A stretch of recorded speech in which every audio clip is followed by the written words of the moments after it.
সাহায্য করো আল্লাহ, তুমি তাদেরকে ধৈর্য সহনের শক্তি দাও, তাদের পরিবারের প্রতি রহম করো আল্লাহ, তুমি মজলুমদেরকে মুক্তি দাও।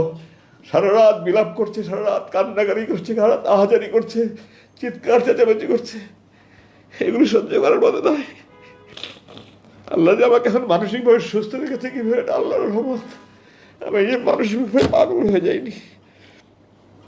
প্রতি রাত ক্রস ফায়ারের আতঙ্ক নিয়ে একটা মানুষ যদি দিনের পর দিন বছরের পর বছর আল্লাহর কাছে দোয়া করে, আল্লাহ এটা যদি আমার শেষ নামাজ হয়, আজকে যদি আমার মৃত্যু হয়, আমাকে শহীদ মর্যাদা যদি আমার লাশ অক্ষত অবস্থায় আমার পরিবারের কাছে পৌঁছে দিয়ে মা আত্মীয় সন্তানের কাছে, মানুষের অনুভূতি কী হবে? পৃথিবীর সমস্ত কবি সাহিত্যিক মিলে সারা জীবন লেখে শেষ করতে পারবে না, আমি আমার ভাষা প্রকাশ করতে পারবো না। এত কিছুর মধ্যে আমি নিরাশ হইনি। কোরআনে আল্লাহ বলেছে, লা তাকনাতু মির রাহমাতিল্লাহ, তোমরা আল্লাহর সাহায্য থেকে নিরাশ হয়ে না। হতাশা এসেছে, বিষণ্ণতা এসেছে, দিনের পর দিন খাবার খাইনি, মন ভেঙে একেবারে চুরমার হয়ে গেছে, আমি আল্লাহর সাহায্য থেকে নিরাশ হইনি। আল্লাহর সাহায্য থেকে নিরাশ হইনি। আল্লাহ আপনাদের দোয়ায় আমাকে সেই শক্তিটা দিয়েছিলেন, এবং আল্লাহ শক্তি দেওয়ার ফলেই এই ছাত্র জনতার এই গণবিপ্লবের মাধ্যমে যে বিজয় অর্জন হয়েছে, এরপরে আমাকে তারা মুক্তি দিতে বাধ্য হয়েছে। এই প্রসঙ্গে আমি একটা কথা একটু গুরুত্বের সাথে বলতে চাই। 2021 সালের মে মাসের আনুমানিক 22 তারিখে, যে একজন আগে পিছু হতে পারে, তাদের একজন কর্মকর্তা আমাকে আসলো, আমাকে এসে আমাকে বলল যে আপনি একটা লিখিত দরখাস্ত করেন যে আমি রাজনীতিতে সম্পৃক্ত হব না, আমি এই দেশে থাকবো না, আমি স্ত্রী সন্তান নিয়ে সুখে শান্তিতে থাকতে চাই, আপনারা আমাকে মুক্তি দেন, আমি বিদেশে চলে যাব। আমি তাদেরকে বললাম, আমি স্বাধীন দেশের স্বাধীন নাগরিক, আপনারা অবৈধভাবে আমাকে অপহরণ করেছেন, অবৈধভাবে আটক করেছেন, আপনারা আমাকে এখানে যে আটকে রেখে জুলুম করছেন, নির্যাতন করছেন, আমি এটা মানি না, মানব না, মিটিং মিছিল করতে পারছি না। আমি এটার প্রতিবাদে, এই যে আপনারা দেখতে পাচ্ছেন আমি বড় চুল রেখেছি, আমি বলেছি এটা আমার মৌন প্রতিবাদ। আপনারা যখন মৌন প্রতিবাদ দেখেন, মিটিং মিছিল হয় না, শুধু প্ল্যাকার্ড হাতে নিয়ে দেখেন, আমি বলেছি এটা মৌন প্রতিবাদ। যতবার এটা দেখবেন আপনাদের যেন মনে হয় আপনারা আমাকে অবৈধভাবে অপহরণ করেছেন, অবৈধভাবে আটক রাখছেন, আপনারা আমার জুলুম করছেন, হারাম কাজ করছেন, এই কথাগুলো যেন আপনাদের বুকে বাঁধে, এই আমার মৌন প্রতিবাদ। তো আমি স্বাধীন দেশের স্বাধীন নাগরিক, আমার এটা আমার ব্যক্তিগত ইচ্ছা, আমি রাজনীতি করবো কি করবো না, আমি দেশে থাকবোই থাকবো না, আমার মুসলেখা দিয়ে আমি মুক্তি পেতে চাই না। আমার আল্লাহ আমাকে এই সৎ সাহসটুকু দিয়েছিলেন, আমি এটা দৃঢ়তার সাথে বলেছি, তারপরে আমাকে আর কিছু বলেনি। জুলাই মাসের এখন শেষ দিকে আসি। আমি যেখানে ছিলাম সেখানটায় আমি প্রতিদিন প্লেন উঠার আওয়াজ পেতাম। দৈনিক আপনার যে আমাদের ডোমেস্টিক ফ্লাইট যেটা বলা অভ্যন্তরীণ, ওটার আওয়াজ প্লেনগুলো একরকম, আর যেগুলি বোয়িং আন্তর্জাতিক বিমানের ওগুলোর আওয়াজ এখন দুই রকমের আওয়াজে পার্থক্য বুঝতে পারতাম। তো টোটাল দিনে 20 থেকে 22টা প্লেনের আওয়াজ পেতাম। জুলাই মাসের মাঝামাঝি থেকে আমি দেখলাম প্লেনের আওয়াজ কমে গেল। তো আমি ধারণা করলাম হয়তো বাইরে কোনো আন্দোলন হচ্ছে। সাধারণত আমাদের দেখা যাচ্ছে লাগাতার হরতাল হলে তখন প্লেনের চলাচল বন্ধ। আমি এই ধরনের একটা আলোচনা, যে রাজনৈতিক হয়তো লাগাতার হরতাল হচ্ছে বা এই ধরনের কিছু একটা। আমাদের দেশের ছাত্র জনতা যে কী এত বিপ্লব ঘটিয়ে দেবে, এটা আমি কল্পনাও করতে পারিনি। আমি প্রাউড অফ দ্যাম। আমি আপনাদের কাছে গর্বিতভাবে গর্বের সাথে বলতে চাই যে আমি এই তরুণ ছাত্রদের ব্যাপারে গর্ববোধ বোধ করছি যে আমরা দেখিয়ে দিয়েছি বিশ্বের কাছে আমরা কী করতে পারি। তো আমার কল্পনাও করতে পারিনি যে তারা এত বিশাল কিছু একটা অর্জন করতে পারবে। কিন্তু আমার মনে হচ্ছিল কিছু একটা করতে হচ্ছে, কিছু একটা হচ্ছে। আমি দু একজন একটু জিজ্ঞাসাবাদ করার চেষ্টা করছি, বাট আমি আমার সাথে কথা ছিল যারা রুমে আসবে প্রয়োজনীয় একটা কথাও বলবেন না। আমি একটু দুটো মাঝে মাঝে তাদেরকে, তারা অনেকে আমার আমি কোরআন হাদিস পড়ি, আমার কোরআন হাদিসে বিভিন্ন মশলা মশাইল জানতে চেত, নামাজের বিভিন্ন বিষয় জানতে চেত। এগুলো নিয়ে কথা বললে আমার সিসি ক্যামেরা দেখে সুরাইদার হাজির হয়ে যেত। আপনি কথা বলছেন কেন, প্রয়োজনীয় কথা বলছেন কেন? তা আমি বলেছি যে আমি কোনো আজে বাজে কথা বলছেন। ও আমার জিজ্ঞাসাবাদের সময় আমাকে বলছিল যে আপনি সৈনিক যারা ডিউটি করে তাদের আজে বাজে কথা বলবেন না। আমি তাদেরকে বলতাম যে আপনাদের কর্মকর্তারা আমাকে অবৈধভাবে অপহরণ করেছে, অবৈধভাবে আটক করে রেখেছে, এটা হারাম কাজ করে, জুলুম কাজ করে। এটা আমি যারা আমাকে রুম থেকে ডিউটি টয়লেট নিয়ে যেত, খাবার দিত, তাদেরকে মাঝে মাঝে বলতাম। তারা এগুলো উপস্থিত কর্তৃপক্ষ জানানোর পরে আমাদের অফিসাররা বলেছিল, তারা জিজ্ঞাসাবাদের সময় আপনি তাদের আজে বাজে কথা বলেন কেন? তো আমি তাদের দৃঢ়তার সাথে বলেছি আপনারা বাংলাদেশ সেনাবাহিনীতে জিজ্ঞাসা করে আসেন। আমি বাংলাদেশ সেনাবাহিনীতে একটা আদর্শ সেনা কর্মকর্তা হিসেবে দৃষ্টান্ত স্থাপন করার সৌভাগ্য অর্জন আল্লাহ আমাকে সেই সুযোগ দিয়েছেন। আজমি কোনো আজে বাজে কথা বলে না। আপনারা বলেন আমি কি হতো একটা বাক্য বলেন আমি কি আজে বাজে, তারা তো এই কথা বলতে পারছে না, মুখ দিয়ে উচ্চারণ করতে পারছে যে আমরা অবৈধ কাজ করেছি, অপহরণ কাজ করেছি, এগুলো মুক্তি বলতে পারছে, খালি বলে আজে বাজে কথা বলবেন না। আমি বলি আমি কোনো আজে বাজে কথা বলি না, যা বলি আমি প্রয়োজনে কথা বলি। ওই সুপারভাইজার এসে বলে যে আপনি প্রয়োজনে তো কথা বলবেন না। আমি বললাম আপনার প্রয়োজন আর আমার প্রয়োজন তো এক না। আমি তাদেরকে আল্লাহ রসুলের কথা বলি, আমি আল্লাহ রসুলের কথা বলেই যাব। আমার যদি মৃত্যু হয় তাও আমি বলে যাব, আপনার যা পারেন করেন। তারপরে শুধু বলুন না আপনি কথা বলেন না, উপরস্থ কর্তৃপক্ষ জানলে অসুবিধা হবে। তো আমি সময় শুধু বলতে, তারা জিজ্ঞাসা করতো, বলতে অনেক সময় আমার মন ভালো থাকলে আমি নিজে থেকে বলতাম। তো জুলাই মাসের 5 তারিখে যে বিপ্লব হয়ে গেছে এটা তো আমি জানি না। আমাকে 5 তারিখ 10:30টার সময় এসে বললো যে আপনাকে ডাক্তারের কাছে নিয়ে যাওয়া হবে। ডাক্তার প্রথমের দিকে সকালের দিকে আসতেন, আমি তো ডাক্তারকে বললাম যে সকালের দিকে তো আমি ফজর নামাজ তাহাজ্জুদ পড়ে ফজর পরে ঘুমাই, আমার যদি 2টার দিকে আসেন আমাদের সুবিধা হয়। তারপর 2টার দিকে আসতেন এবং তিনি 30শে জুলাই আমরা যতটুকু মনে করি শেষ দেখে গেছেন। তার মানে এই কয়েকদিন আগে আমাকে দেখে গেলো, 5 দিন আগে ডাক্তার দেখে গেলো, আমার রক্ত পরীক্ষা গেলো এবং ডাক্তার রিপোর্ট আমার জানালো সব রিপোর্ট নর্মাল আছে। তো এখন ডাক্তারের কাছে 10:30টার সময় কোথায় নিয়ে যাবেন, বলেন আপনাকে ডাক্তারের যেতে হবে। বলে আমাকে আমার রুম থেকে চোখ হাত বেঁধে মুখোশ পরিয়ে একটা গাড়িতে করে এই 1-1.5 মিনিট গাড়ি চালিয়ে ওখানে আশেপাশে কোনো আর একটা রুমে নিয়ে গেল। এখন আমি ধারণা করি যে ব্রিগেডিয়ার হাসান নাসিরের নেতৃত্বে কিছু সংখ্যক সামরিক অফিসার, কর্নেল হাসিনের মতো সাহসী সামরিক অফিসার, ব্রিগেডিয়ার হাসানের সাহসী অফিসার, কিছু অফিসার বোধহয় ওই কচু খেতে যে ডিজিএফআই আছে ওই অফিসের সামনে গিয়ে তারা চিৎকার চেঁচামেচি করেছে, আমরা আজমিকে চাই, আজমিকে চাই। তখন তারা তাদের সবচেয়ে বিগত সময় নিয়েছে, এই ধরনের একটা কিছু সম্ভবত আমি যতটুকু শুনতে পেরেছি বাইরে এসে। ওই জন্য তারা যদি ঢুকে পড়ে এবং ওই রুমগুলোতে আমার সার্চ করে, এই জন্য তারা আমার ওর দিকে সরিয়ে আরেকখানে নিয়ে গেল। 5 তারিখ রাতের কথা বলছি আমি, 10:30টায়। তারপরে ওখান থেকে আমাকে রাত্রে 2:30-3টার দিকে বললো আপনাকে আমরা হাসপাতালে নিয়ে যাব। তো আমি বললাম গত 8 বছর থেকে আমি আপনাদেরকে বলছি আমার দাঁত ভেঙে গেছে, আমার 1-2টা দাঁত ভেঙে গেছে, আমার কানে সমস্যা হচ্ছে, আমার চোখে তার চশমা যেটা দেখছেন আমি মুক্তির পরে ডাক্তার দিকে চশমা নিয়েছি, কিছুদিন পরে আমি চশমা পড়তে পারতাম না। আমি বলতাম আমার চোখের চিকিৎসা, তাদের স্পষ্ট জবাব আমার চোখের চিকিৎসা হবে না, দাঁতের চিকিৎসা হবে না, কানের চিকিৎসা হবে না, এখানে রেখে যা করা যায় করা যাবে। ওনাখানে যারা ডাক্তার ছিলেন ওনারা মেডিকেল স্পেশালিস্ট ছিলেন। আমার প্রথমে যাওয়ার পর যখন চোখ বাঁধতো এখানে আমার ঘা হয়ে গেল, তো একটা ওষুধ দিলেন, পরে এটা পুরো মুখ ঘা ছড়িয়ে গেল। যাই হোক পরবর্তীতে ওষুধ ফাংশন, আমার ওই মুখে এখনও চারিদিকে অনেক সমস্যা রয়ে গেছে, চামড়ায়, হাতে পায়ে চামড়া নানা সমস্যা হয়েছে। তো আমি বললাম যে এত 8 বছর ধরে আমি বলছি আপনাদের কাছে আমাকে হাসপাতালে নিয়ে যান, আপনারা হাসপাতালে নিয়ে যেতেন না, এখন রাত 3টার সময় আপনার হাসপাতালে নিয়ে যেতে কী কথা? তো বলে না যেতে হবে। তো তার যেতে হবে বলে তার কিছু উপায়, চোখ হাত বেঁধে আবার মুখোশ পরে অ্যাম্বুলেন্সে করে যাচ্ছে রাত 2:45-3টার দিকে যাচ্ছে আর শেষ নাই।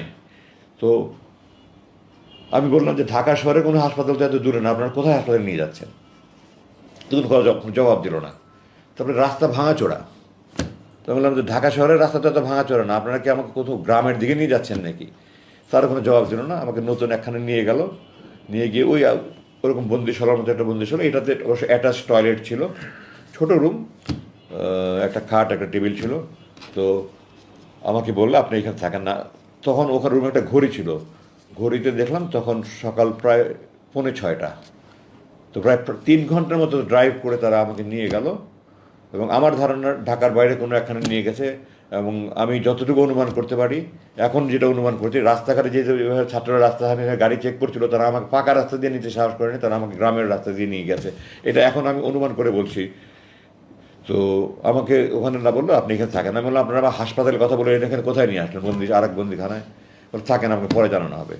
তো এটা 6 তারিখ সকালের কথা বলছি। 6 তারিখ দুপুরে আমাকে বললো আপনাকে আজকে রাত্রে মুক্তি দেওয়া হতে পারে। একজনে বললো আমাকে আপনার কাপড়ের সাইজ বলেন। তো আমি বললাম তো আমি সাধারণত গার্মেন্টের কাপড় পরি না, আমি সাইজ বলতে পারবো না। তো তারা একটা কাপড় নিয়ে আসলো, আমাকে দেখালো যে আমি যে কাপড়টা আপনার প্রথম দেখেছেন, আমি প্রথম মুক্তি পরে যে একটা প্যান্ট শার্ট গাঞ্জি পরেছেন ওই কাপড়গুলো, ওটা পরে দেখলাম ঠিক আছে। তো বললো আমরা রাত্রে 2:30-3টার দিকে আপনাকে নিয়ে যাব। তো 2:30-3টার দিকে এসে বললো যে আমরা আজকে কোনো একটা বিশেষ অসুবিধার কারণে নিতে পারছি না, আপনাকে কালকে মুক্তি হবে। আমার অপেক্ষা করা ছাড়া তো কোনো উপায় নেই, আমি বাইরের কোনো জগতের কোনো খবরই নাই আমার কাছে। পরের দিন সকালবেলা দুপুরে আমাকে এসে বললো আজকে রাত 9টার দিকে আপনাকে নিয়ে যাব। আমি সাধারণত 9:30 দিকে ভাত খেতাম, বললো রাত 9টার দিকে আপনি নিয়ে যাওয়া হবে, আপনার 8টার দিকে ভাত দিয়ে দেবো, এর মধ্যে আপনার খাবার টাবার খেয়ে রেডি হয়ে যাবেন। তো আমি সেই অনুযায়ী রেডি হয়ে গেলাম। তখন তো আমি কোথায় নিয়ে যায়, আবার কোথায় নিয়ে মেরে ফেলে, কিন্তু আমি তো কোনো কিছু সব কিছু অনিশ্চয়তার মধ্যে। আমাকে এগুলি ভাওতা দিয়ে আমাকে কোথাও নিয়ে গুম করে মেরে ফেলবে, লাশ কোথায় ফেলে রাখবে, এই আশঙ্কায় তখন থেকে খাবারও মুখে আসে না। যাই হোক, সামান্য কিছু খেয়ে আমি রেডি হয়ে থাকলাম, তারপর সোয়ানাটা দিয়ে নিয়ে রওনা হলো। প্রায় 2.5 ঘন্টার মধ্যে গাড়ি চালিয়ে আমাকে সেই টাঙ্গাইল যমুনার রাস্তা এলেঙ্গায় রাস্তার পাশে নিয়ে আমাকে চোখ হাত বেঁধে ছেড়ে দিল। আমাকে কিছু টাকা দিল আপনার বাস ভাড়া। তোমায় বললাম এটা কোথায়? বললো ওই যে সামনে বাস স্ট্যান্ড আছে, ওই দিকে পিছন দিক থেকে গাড়ি আসবে, আপনি বাস স্ট্যান্ডে গেলে যেতে পারেন খুব বাস। আমাকে কিছু টাকা ভাড়া দিয়ে দিল, বললো আপনি মুক্তি, আপনি এখন মুক্ত, আপনি যেতে পারেন। জিজ্ঞাসা করলাম রাত কটা বাজে, তখন রাত 11:15। তো তারপরে আমি গাড়ি থেকে নেমে আমার রিয়াবাগ আমি প্রকাশ করতে পারবো না। আমি আকাশের দিকে চাকে চিৎকার, আল্লাহ আকবর, আলহামদুলিল্লাহ, আল্লাহ তুমি রহমান রহিম, তুমি করিম। আল্লাহ আমি তো 8 বছর পরে তোমার আকাশ দেখছি, তোমার তারা দেখছি, তোমার মেঘ দেখছি, তোমার চাঁদ দেখছি। আল্লাহ মাটির দিকে তাকে বললো, আল্লাহ তোমার মাটির মানুষ আমি, তুমি আবার সে মাটি দেখাচ্ছ 8 বছর পরে। আমি রেগে উত্তেজনায় কতক্ষণ মধ্যে বলতে পারবো না। তখন হঠাৎ করে মাথা একদম চোখ মুখ অন্ধকার হয়ে আসলো। আমি গাড়ি থেকে নামিয়ে দাঁড়িয়েছিলাম, আমার জিপে ওর নিয়ে গেছিলো, ডানে একজন বসা, বামে একজন বসা। তো আমি বললাম আমার মাথা ঘুরাচ্ছে, আমি একটু বসতে পারি? বলাচ্ছে বসেন। বসলাম, কিছুক্ষণ পরে বললাম ঠিক আছে আমি যেতে পারবো। আমি নামলাম, আমার বাবা যে বসা ছিল সে আমাকে হাতে টাকা দিল, আপনি টাকা নেন। তো আমি বললাম এখানে ঢাকার ভাড়া কত? বলে আমি জানি না ঠিক। এখানে কত টাকা? 5,000 টাকা। আমি বললাম আমি আপনাদের টাকার মুখোপক্ষী নেই, আল্লাহ আপনাদের টাকার মুখোপক্ষী করেনি, আমার টাকার দরকার নেই, আমার এখান থেকে ঢাকার ভাড়া যতটুকু শুধু ততটুকু ভাড়া দেন। বললো না আপনি নিয়ে যান, আপনি না যা করেন করেন, আপনি দান করেন, আমাদেরকে টাকা আপনাকে দিতে হবে। তাদের সাথে 1 সেকেন্ড কথা বলার মতো আমার রুচি ছিল না। তারা আমাকে নামিয়ে দিয়ে চলে গেল। সবাই মুখোশ করা ছিল, যার ফলে দেখার কোনো সুযোগ নেই। আমি খুব সংক্ষেপে বাকি শেষ করে দিচ্ছি।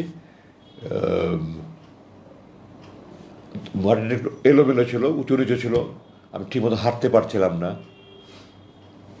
আবেগে উত্তেজনায় রাস্তা উঁচু নিচু, দুর্বলতার সময় হাঁটতে পারছিলাম না। এর মধ্যে হঠাৎ করে দেখলাম একটা পিছুতে দাঁড়িয়ে এসে ওই সামনে বাস স্ট্যান্ডে দাঁড়ালো। আমার তখন মনে হয় যেন পারলে উড়ে গিয়ে ঝাঁপিয়ে বাসের মধ্যে উঠি। কীভাবে যে আমি 100 গজের মতো রাস্তা দৌড়ে ওই অবস্থা পার হয়েছে আমি এখন কল্পনা করতে পারি না। দৌড়ে গিয়ে জিজ্ঞাসা করলাম আপনাকে ঢাকা যাবেন? আমরা ঢাকা যাবো না, চিরাং যাবো। আপনি ঢাকায় কোথায় যাবেন? আমি বললাম আমাকে টেকনিক্যাল মোড়ে যদি নামিয়ে দিতে পারেন বা গাবতলী মোড়ে, টেকনিক্যাল মোড়ে নামাবো, আপনি উঠেন। তো আমি বাসে উঠলাম, উঠে পিছনের দিকে গিয়ে একজনের কাছে বললাম যে আমার তো মোবাইল নম্বর না, আমার 2টা নম্বর ফোন নাম্বার আমার জানা ছিল, আমার স্ত্রীর নাম্বার আর আমার সাথে ভাইয়ের নাম্বার, এই নাম্বার দুটো মনে ছিল। আমি দুজনকে ফোন করে বললাম, তারা আরও লোকজনকে নিয়ে তারা ওখান থেকে টেকনিক্যাল মোড়ে এসে আমাকে ওখানে নামিয়ে নিল। তারপরে তো ওখান থেকে আমি প্রথমে হাসপাতালে নিয়ে আমাকে কিছু চেক আপটা করে আমি 7 তারিখ রাতের কথা বলছি, এটা 8 তারিখ ভোর নাগাদ আমি বাসায় গিয়ে পৌঁছালাম। ওই 7-8 তারিখ রাতে সারা রাত ঘুম নাই, 8-9 তারিখেও আমার সারা রাত ঘুম নাই, আত্মীয় স্বজন সব আসছে। 9 তারিখ রাতে আমি অজ্ঞান হয়ে গেলাম। তারপরে আমাকে হাসপাতালে নিয়ে আসা হলো। আমি তখন থেকে চিকিৎসাধীন আছে। আমার শরীরে নানা রকমের সমস্যা, বড় খুব বেশি সমস্যা না হলে নানা রকমের সমস্যায় ভুগছি, এগুলোর চিকিৎসা চলছে। আমি এই চিকিৎসার কারণে আপনাদের কাছে আসতে বিলম্ব হলো আমার। আমার মোটামুটি এই ছিল আমার বন্দি জীবনের দুর্দশার কথা। আমি আমার বাকি খুব সংক্ষিপ্ত ভাবে শেষ করব। আমি এখানে বলতে চাই আমার মূল 2টা কারণে তারা আমাকে ধরে রেখেছে। 1, আমার পৈতৃক পরিচয়, আমার পারিবারিক পরিচয়। 2, আমি ভারত বিরোধী। এবং এটা স্পষ্ট যে আমি বিদেশি চক্রের গভীর ষড়যন্ত্র শিকার হিসাবে তারা আমাকে আটকে রেখেছিল। মুক্তির সিদ্ধান্ত দেওয়ার পরেও বিদেশি প্রভুদের হুকুমে আমাকে আটকে রাখা হয়েছিল। আমি আমার নিজের ঢোল পিটাতে চাই না, কিন্তু আমার বরখাস্তর কাহিনী আপনাদেরকে না বললে আপনারা বুঝবেন না। আমাকে এই সরকার যখন 96 থেকে 2000, এই বিগত সরকার, এর আগে 96 থেকে 2001 আমার বাংলাদেশ সেনাবাহিনীর মিলিটারি একাডেমি যেমন দেখে প্রশিক্ষণ, ওখান থেকে আমার যে রেজাল্ট, আল্লাহ আমাকে আল্লাহর দয়া বাবার দোয়া করে দিয়েছে। আমার জানা মতে বাংলাদেশ সেনাবাহিনীর এই রেজাল্টকে ভঙ্গ করতে পারেনি। আমার সারা চাকরি জীবনে আমার যে রেজাল্ট করেছি আমার জানা নেই কেউ আমার থেকে ভালো রেজাল্ট করেছে কি না। আমি মাফ করবেন, আমি কখনো আত্মপ্রচার করেন, প্রসঙ্গক্রমে বলছি 96 থেকে 2001 ক্ষমতা থাকাকালীন আমার সম্পূর্ণ সময় আমার এই বিগত সরকার আমার লেফটেন্যান্ট কর্নেল থেকে কর্নেল র্যাঙ্কে, মেজর থেকে লেফটেন্যান্ট কর্নেল র্যাঙ্কে প্রমোশন আটকে রেখেছিল আমাকে। 2001 বিএনপি ক্ষমতা আসার পরে 2002 আমি লেফটেন্যান্ট কর্নেল র্যাঙ্ক পদে প্রমোশন পাই। এবং 1998 সালে আমার বাবা একদিনের জন্য আমার আমার স্ত্রী অসুস্থ, আমি অসুস্থ, আমার 8 মাসের ছিল অসুস্থ, আমার বাবার চট্টগ্রামের প্রোগ্রাম ছিল। তো আমার মা আমার বাবার সাথে গিয়েছিলেন যে আমার মাকে বাসায় নামিয়ে রেখে সকালে চলে যাবেন। এর মধ্যে সকালবেলা ওই জেনারেল জিওসির অফিস থেকে আমাকে, জিওসির প্রধান স্টাফ অফিসার আমাকে ফোনে ডাকিয়ে নিল। আমি গেলাম, আমাকে বললো তোমার বাবা তোমার বাসায় থাকতে পারবে না। তো আমি বললাম স্যার এটা সামরিক বাহিনীর কোনো আইনে এমন আইন আছে? তো বলে এটা সেনাপ্রধানের আইন। সেনাপ্রধান তখন জেনারেল মুস্তাফিজ, সাবেক প্রধানমন্ত্রীর ফুফা, সম্ভবত এলপিআর থেকে এনে ওনাকে সেনাপ্রধান বানানো হয়েছিল। তো আমি বললাম যে স্যার আমি জিওসির সাথে দেখা করতে চাই। তখন বলেন জিওসি খুব রাগ হয়ে আছেন, তুমি দেখা করলে এটা ভালো হবে না, খারাপ হবে। তো আমি জিজ্ঞাসা করলাম স্যার আপনি কি আপনার বাবাকে বলতে পারবেন যে বাসায় থাকতে পারবো না? কোন বাবা বলেন তার সন্তানকে, যদি কুসন্তান না হয় কোন বাবা তার বাবাকে বলবে যে তুমি আমার বাসায় থাকতে পারবে না? আমার বাবা আদারওয়াইজ প্রোগ্রাম ছিল, উনি সকালবেলা চলে যাবেন, রেডি হয়ে গেছেন, কিন্তু আমাকে কেন ডেকেছিলেন জানার জন্য অপেক্ষা করছিলেন। আমি বাসায় ফিরে গিয়ে আমাকে উনি নাস্তা খেতে দিলেন, আমি নাস্তার প্লেট ধাক্কা দিয়ে সরিয়ে দিলাম। উনি আমাকে বলছেন তুমি মাইন্ড করো না, কষ্ট নেই। আমি বললাম যে আপনারা আমাকে চাকু দিয়ে হাত কাটছেন আর তুমি ব্যথা পেয়েছো না, এটা তামাশা একটা। যাই হোক আমি বাসায় চলে আসলাম, জিওসির সাথে আর দেখা করলাম না। তাহলে বলে আমি বাবাকে বলতে পারছিলাম, খালি কাঁদছিলাম। যাই হোক বাবা চলে গেলেন। এরপরে তো আমাকে ওখান থেকে পরের দিনই আমাকে শুক্রবার দিন পারুজন কোনো মুভ হয় না, আমার পার্বত্য পাঠিয়ে দেওয়া হলো। এরপর দিন আমাকে কীভাবে যে ওখান থেকে অপমান করে বিদায় দেওয়া হলো, রংপুরে পাঠিয়ে দেওয়া হলো। এরপরে 2009 সালে একদিনের মধ্যে বাংলাদেশ সেনাবাহিনীর একজন ব্রিগেডিয়ার জেনারেলের বিদায় সম্বর্ধনা, বিদায় অনুষ্ঠান অনেক জাঁকজমকপূর্ণ। আমাকে একদিনের মধ্যে, আমার চাকরি দেখিনি, আমি যত অফিসারকে জিজ্ঞাসা করে দেখে নেই, রাত্রেবেলা নৈশভোজে আপনারা আমার একটা ড্রেস থেকে দেখতে পাবেন, সাদা পোশাক পরে ড্রেস, ওরকম পোশাক পরে ব্যান্ড পার্টি বাজিয়ে অনেক জাঁকজমক হয়। আমাকে দূরবেলা ইউনিফর্ম পরে লাঞ্চ জাস্ট আনুষ্ঠানিকভাবে একটা পার্টি করে আমাকে বিদায় দেওয়া হচ্ছে একদিনের মধ্যে, এবং আমাকে বলা হয়েছে যে আমাকে ওই রাত্রেই ক্যান্টনমেন্ট ত্যাগ করতে হবে। অথচ একজন অফিসার হিসাবে আমি এই কোনো ধরনের ক্ষেত্রে আমাকে ঢাকার লজিস্টিক এরিয়া হেডকোয়ার্টার আমাকে সংযুক্ত করা হচ্ছে। সংযুক্তের সময় যেন সবসময় কারণ দেখাতে, কোনো কারণ ছাড়া আমাকে সংযুক্ত করা হয়েছে। এবং আমাকে ওই সময় আমি মোট 12 দিন প্রাপ্য ছিলাম, আমাকে একদিনের মধ্যে, রাতের মধ্যে ওখান থেকে ত্যাগ করতে বাধ্য করা হয়েছে।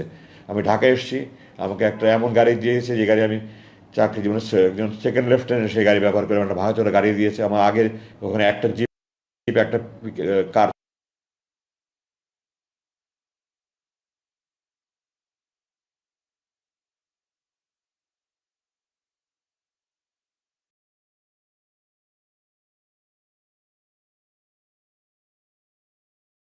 একটা ভাঙাচোরা গাড়ি দিয়েছে। এবং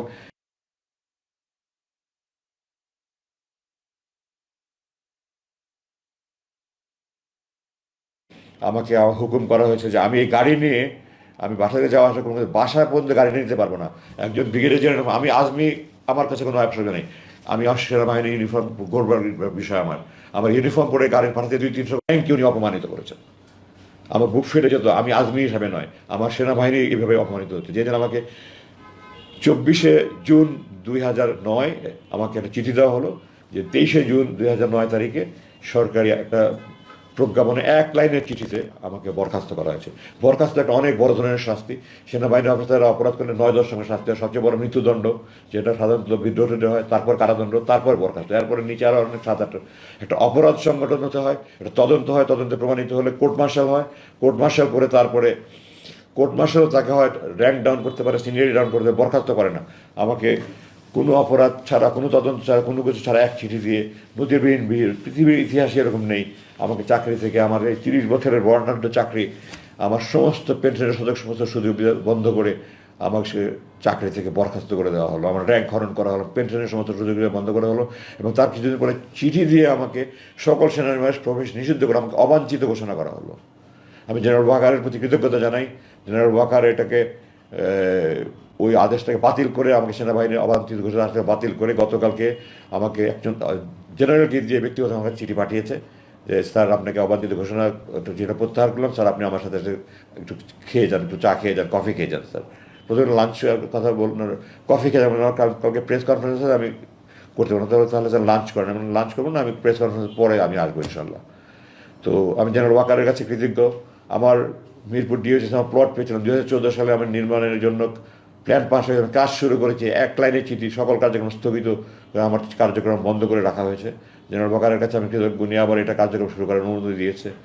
এখন আপনাদের কাছে আমি অনেক সময় নিয়ে ফেলেছি, আমি দুঃখিত যে আমি কথাগুলি গুছিয়ে বলতে পারতে পারছি না, এত বছর পরে কথাগুলি ঠিক গুছিয়ে বলতে পারছি না। তো আমি উপসংহারে চলে যাচ্ছি, আমি আর বেশি কথা বলা যাচ্ছে না। এই বৈষম্য বিরোধী ছাত্র আন্দোলন ও জুলাই 2024 ছাত্র জনতার সফল বিপ্লব সিক্ত নতুন বাংলাদেশ আমাদের জন্য বিপুল সম্ভাবনার নতুন দ্বার খুলে দিয়েছে। বর্তমান সরকারের প্রতি আমার কয়েকটা আবেদন আছে। 1 নম্বর, সকল গুম, খুন, হত্যা, ধর্ষণ, রাহাজানি, জুলুম, নির্যাতন, নিপীড়নের দোষীদের বিরুদ্ধে আইনানুগ ব্যবস্থা গ্রহণ করুন। ভবিষ্যতে যেন আর এই ধরনের কোনো ব্যবস্থা না হয় তার প্রতিকার করুন, তার জন্য প্রযোজ্য আইন প্রতি করুন। আর কোনো বাবা মার বুক যেন খালি না হয়ে যায়। আমার মা 3 বছর হজরত ইসলাম ইসলাম যখন তার ভাইরা কুয়াতে ফেলে দিল, ইয়াকুব ইসলাম কাঁদতে কাঁদতে কন্ধ হয়ে গেছেন। আমার মা আমার জন্য এই 3 বছর কাঁদতে কাঁদতে আমাকে নাকে দেখে চলে গেছে। এই জালেমরা, আমার বাবা মারা গেছে, আমার বড় 5 ভাই কাটতে যায়নি, আমার মা মারা গেছে, 6টা ছেলে, একজনের সামনে ছিল না, আমি মায়ের অন্ধর লাঠে ছিলাম। আমার জন্য কাঁদতে কাঁদতে হাহাকার করে আমার মা চলে গেছে, আমি কাটতে জানি। আর যেন কোনো মায়ের বুক খালি না হয়, আর যেন মায়ের কোনো কান্না না হয়, আপনারা দয়া করে ব্যবস্থা করেন। আল্লাহ, আপনারা দয়া করে সুশাসন, আইনের শাসন, বাক স্বাধীনতা, স্বাধীন ও নিরপেক্ষ বিচার ব্যবস্থা, সুদৃঢ় মানবাধিকার সুনিশ্চিত করে সুখী সমৃদ্ধ বাংলাদেশ, সার্বভৌম বাংলাদেশ গড়ে তোলেন। আমার এটা দোয়া। আমি এখানে আরেকটু বলতে চাই যে আমাদের সংবিধান এটা 1972 সালে রচিত হয়েছে। 1970 সালে আওয়ামী লীগ জনগণের কাছ থেকে ম্যান্ডেট নিয়েছিল পাকিস্তানের সংবিধানের অধীনে পাকিস্তান রাষ্ট্র পরিচালনার জন্য, স্বাধীন বাংলাদেশের স্বাধীন সংবিধান রচনা করে নয়। তারা 1972 সালে পাকিস্তান আমাদের যুদ্ধ চাপিয়ে দিয়েছে, আমরা যুদ্ধ করে স্বাধীন হয়েছি আলহামদুলিল্লাহ, কিন্তু তারা জনগণের কাছ থেকে নতুন সংবিধানের প্রণয়নের কোনো ম্যান্ডেট নেয়নি। সুতরাং এই সংবিধান আমার দৃষ্টিতে বৈধ নয়। একটা নতুনভাবে কমিটি করে, নতুন সংবিধান প্রণয়ন কমিটি করে একটা নতুন সংবিধান করে এটা বাতিল করা হোক, এবং এটাতে যত মানবাধিকারের কথা আছে সব, যেমন সেনাবাহিনীর আইনের আশ্রয় নেওয়ার কোনো অধিকার নেই, এগুলি সহ যত আপনার একটা যথাযথ পদক্ষেপ নিয়ে একটা নতুন সংবিধান তৈরি করেন। আমাদের জাতীয় সঙ্গীত আমি আপনাদের দৃষ্টি আকর্ষণ করতে চাই। 1905 বঙ্গভঙ্গ রদের জন্য এটা রবীন্দ্রনাথ লিখেছিল, আমার সোনার বাংলা আমি তোমায় ভালোবাসি। এই জাতীয় সঙ্গীত 2 বাংলা এক করার জন্য জাতীয় সঙ্গীত। আমরা কি 2 বাংলা এক হতে চাচ্ছি? আমরা কি স্বাধীন বাংলাদেশ থাকতে চাই, না ভারতের পশ্চিমবঙ্গের অঙ্গীভূত রাজ্য হতে চাই ভারতের? আপনারা বলেন, আমরা স্বাধীন বাংলাদেশ চেয়েছি, স্বাধীন বাংলাদেশ থাকতে চাই। এই জাতীয় সঙ্গীত আমাদের স্বাধীন বাংলাদেশের অস্তিত্বের পরিপন্থী। আমি জোর দাবি জানাচ্ছি নতুন জাতীয় আমাদের নতুন জাতীয় সঙ্গীত আমাদের তৈরি করা হোক, এবং এই মিথ্যার উপরে কোনো জাতির ইতিহাস প্রতিষ্ঠিত হতে পারে না। একজন মুখের কথার উপরে কোনো ব্যক্তির জাতির ইতিহাস প্রতিষ্ঠিত। আল্লাহ কোরআনে বলেছেন আল্লাহর একত্বে, আল্লাহর পূর্ণত্বে, আল্লাহর অস্তিত্বে বিশ্বাস করতে হবে, না হলে জাহান্নামে যেতে হবে। আল্লাহর একত্ব, পূর্ণত্ব, অস্তিত্ব বিশ্বাস আল্লাহ শত শত আয়াত নাজিল করেছেন।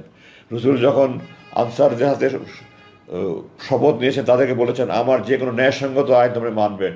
রসুল জানতেন উনি কোনো অন্যায় আজাদি দেবে না, আনসাররাও জানতো আমরা কোনো দিন অন্যায় দেবে না, তারপরেও এটা উনি রসুল বলেছেন। আর একজন শেখ মুজিব সাহেব, উনি 3 লক্ষ বলতে গিয়ে 3 মিলিয়ন বলেছেন, এবং এটাই 30 লক্ষ হয়ে গেছে। একটা জরিপ ছাড়া, কোনো রকমের কোনো কিছু ছাড়া 30 লক্ষ মা বোনের শহীদ বলে বলে তারা মানুষের আবেগকে কাজে লাগিয়ে মানুষকে প্রতারণা করেছে। আমি সরকারের কাছে আবেদন জানাই, আপনারা জরিপ করে বের করেন, অ্যাকচুয়ালি 30 লক্ষ হোক, 3 কোটি হোক, আপনারা বের করেন। আমার জানা মতে এটা 2,86,000 একটা জরিপ হয়েছিল, এটা 2,86,000 ছিল, দেখে তারা প্রচার করেনি। ওই 3 লক্ষটাকে 30 লক্ষ বানিয়ে তারে 2 লক্ষ মা বোন ধর্ষিত হয়েছে। এখনও সময় আছে, এখনও সেই 72 লোকজন বেঁচে আছে। আমরা সারা দেশে একটা জরিপ করে এই 3 লক্ষ না 30 লক্ষ, 2 লক্ষ মানুষ শহীদ হয়েছে কিনা জাতিকে সত্য ইতিহাস জানতে দিন। আমাদের নতুন প্রজন্মকে মিথ্যার উপরে আপনারা জাতিকে গড়ে তুলতে দেবেন না, দয়া করে আল্লাহর ওয়াস্তে। আপনারা যদি দেশপ্রেমিক হন, একটা সত্যিকারের জরিপ করে এটা ব্যবস্থা করেন। আমি আমার বক্তব্য আর 1 মিনিট বলে শেষ করতে চাই। আমরা বাংলাদেশে ধর্ম, গোত্র, বর্ণ নির্বিশেষে সবাই বাংলাদেশি। একটা স্বার্থান্বেষী মহল বিভিন্ন ধর্মাবলম্বীদের ধর্ম উপাসনালয় বা তাদের এলাকায় গিয়ে আক্রমণ চালিয়ে বাংলাদেশের ভাবমূর্তি ক্ষুণ্ণ করার চেষ্টা করছে। হিন্দু, খ্রিস্ট, বৌদ্ধ, চাকমা, মারমা নির্বিশেষে আমরা সবাই বাংলাদেশি। আমরা সবাই বাংলাদেশি। মুসলিম অধ্যুষিত হলে আমরা বাংলাদেশি। আমাদের পরিচয় একটাই, আমরা বাংলাদেশি। আমরা ঐক্যবদ্ধভাবে একটা সুসংহত জাতি গড়ে তুলতে চাই। এবং আমি অন্য ধর্মে বিশ্বাস না করতে পারি, আমি জান দিতে প্রস্তুত আছি যেন অন্য ধর্মাবলম্বীরা তাদের ধর্মীয় উপাসনা যথাযথভাবে করতে পারে। আমরা সবাইকে ঐক্যবদ্ধভাবে এই জিনিস নিশ্চিত করতে, যার যার ধর্ম শেষে পালন করবে। আমরা সবাই বাংলাদেশি। আমরা হাতে হাত মিলে আসুন, এদেরকে শক্তভাবে দমন করে আমরা আমাদের একটা স্বাধীন, সমৃদ্ধ, শক্তিশালী বাংলাদেশি গড়ে করি। আমাদের স্বপ্নের বাংলাদেশ তৈরি, আমাদের প্রাণ দিয়ে, বহু প্রাণের বিনিময়ে এই অর্জিত বাংলাদেশ, নতুন দ্বিতীয় বাংলাদেশ স্বাধীনতার যে শহীদ এবং বীরত্বপূর্ণ যারা কাজ করে তাদেরকে যথাযথ খেতাব দিয়ে পুরস্কৃত করে আমাদের যার যার দায়িত্ব পালন করে আমরা একটা সুখী, সমৃদ্ধ, আমাদের প্রাণের বাংলাদেশ, সুখের বাংলাদেশ, সমৃদ্ধশালী বাংলাদেশ গড়ে তুলি, এই আবেদন রাখি।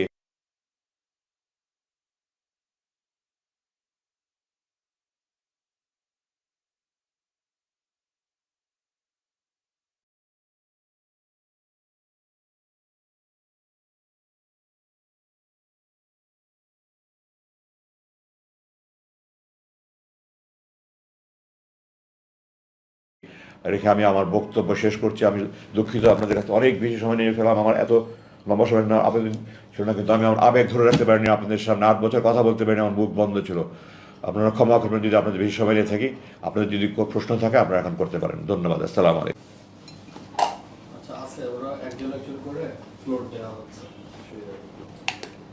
আমি প্রশ্নটা পরিষ্কার শুনতে পাবো তো?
আসসালামু আলাইকুম।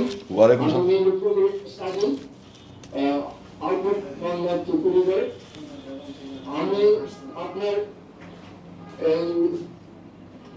আপনার প্রতি অন্যায় করা হয়েছে, এটা আমি সাংবাদিকদের পক্ষ থেকে এটা আমরা প্রতিবাদ করছি। আপনার প্রতি আন্তরিক সমবেদনা জানাচ্ছি। আপনার সুস্থতা এবং নেখায় সকলের জন্য। কথা আসছে না।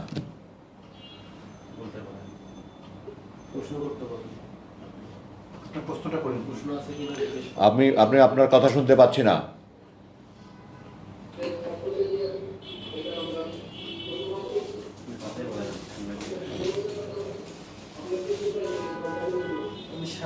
আপনাকে যে এই অন্যায়ভাবে আটক করা হলো এবং দীর্ঘদিন আপনি এই গুম অবস্থায় ছিলেন, তো আমার প্রশ্ন হচ্ছে যে আপনি কেন আপনার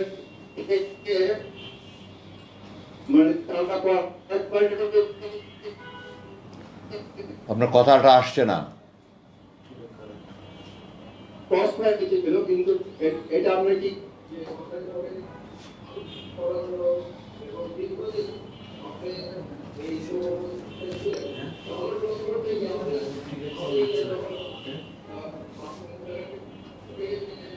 ডিস্টার্ব করছে না? আমার এখানে তো ভালো। আমার শেষ প্রশ্ন হচ্ছে, আপনি বাংলাদেশ সেনাবাহিনীর কাছে আপনার প্রস্তাবে সেনাবাহিনী আপনি মানসিকভাবে নির্যাতিত হয়েছে এবং সেখানে আপনাকে পদোন্নতি এবং আর্থিকভাবে বঞ্চিত করা হয়েছে সেনাবাহিনীর কাছে আপনার কি প্রত্যাশা? ধন্যবাদ। আচ্ছা, ধন্যবাদ। আপনার নামটা বোধহয় সম্ভবত সাদি বলেছিলেন, সাদি সাহেব, ধন্যবাদ। আম, আমার সেনাবাহিনী আমার প্রাণের সংগঠন। আমি আপনাদের কাছে একটা কথা স্পষ্টভাবে বলে দিতে চাই, সেনাবাহিনী এদেশের ঐক্যের প্রতীক, এদেশের মানুষের আশা আকাঙ্ক্ষার প্রতীক। সেনাবাহিনী এদেশের সেনাবাহিনী এবং দেশপ্রেমিক সেনাবাহিনী। আমার সাথে যে সমস্ত অন্যায় অবিচার করা হয়েছে সেনাবাহিনীর কোনো আইনের বলে করা হয়নি। এগুলি কিছু অসাধ্য অফিসার, কিছু স্বার্থান্বেষী অফিসার, কিছু বিদ্বেষপূর্ণ মনোভাবপূর্ণ অফিসার আমাকে বিভিন্ন সময় বিভিন্ন রকমভাবে ভুগিয়েছে আমার পৈতৃক পরিচয়ের কারণে, আমার ভালো রেজাল্ট থাকা সত্ত্বেও। আমার সেনাবাহিনীর ব্যাপারে আপনারা ভুল বুঝবেন না প্লিজ। আপনারা আমার সেনাবাহিনীকে দোষ দেবেন না। আমার সেনাবাহিনী আমার প্রাণের সংগঠন। আপনারা সেনাবাহিনীকে ভুল বুঝলে আমি কষ্ট পাবো। সেনাবাহিনীর কোনো দোষ নেই, এটা ব্যক্তির দোষ। আমাদের দেশ, আমরা ব্যক্তি স্বার্থের ঊর্ধ্বে অনেকে উঠতে পারি না। তো ব্যক্তি স্বার্থ, বিদ্বেষ, এগুলোর উপর অনেক আমরা উঠতে পারি না। এই কারণে কিছু কিছু ব্যক্তি আমার প্রতি অন্যায় করেছে, জুলুম করেছে, এগুলো তাদের ব্যক্তিগত দোষ, সেনাবাহিনীর কোনো দোষ নেই। এবং বর্তমান সেনাবাহিনীর প্রধান উনি আমাকে দেখা করেছেন এবং আমাকে উনি দাওয়াত দিয়েছেন ওনাকে যাওয়ার জন্য। আমি হয়তো ইনশাআল্লাহ কিছুক্ষণ পরে ওনার যা আপনাদের শেষ করে যাব। উনি আমাকে প্রতিশ্রুতি দিয়েছেন আমার সাথে যা যা অন্যায় হয়েছে সব কিছুর উনি প্রতিকার করবেন। যেমন আমি অলরেডি আপনাকে উদাহরণ দিয়ে আমাকে অবাঞ্ছিত ঘোষণা করা হয়েছিল, উনি এটা প্রত্যাহার করে অলরেডি চিঠি দিয়ে একজন জেনারেলকে পাঠিয়েছেন, লেফটেন্যান্ট জেনারেলকে পাঠিয়েছেন। হাতে হাতে আমার কাছে গতকালকে এটা হস্তান্তর করা হয়েছে। উনি আমাকে যে গুম করেছিল, কারা করেছিল, এর জন্য উনি একজন লেফটেন্যান্ট জেনারেল র্যাঙ্কের অফিসারকে চেয়ারম্যান করে, একজন মেজর জেনারেল র্যাঙ্ক এবং 3জন ব্রিগেডিয়ার জেনারেল র্যাঙ্কের অফিসারকে যে একটা কমিটি করে শুধুমাত্র আমার ব্যাপারটা তদন্ত করার জন্য উনি কমিটি করে দিয়েছেন। এটার জন্য আমি ওনার কাছে কৃতজ্ঞ। আমার বিল্ডিং নির্মাণ স্থগিত ছিল, ওটার জন্য উনি পারমিশন অলরেডি দিয়ে দিয়েছেন, কাজ ইনশাল্লাহ শীঘ্রই শুরু হয়ে যাবে। এটার জন্য আমি ওনার কাছে কৃতজ্ঞ।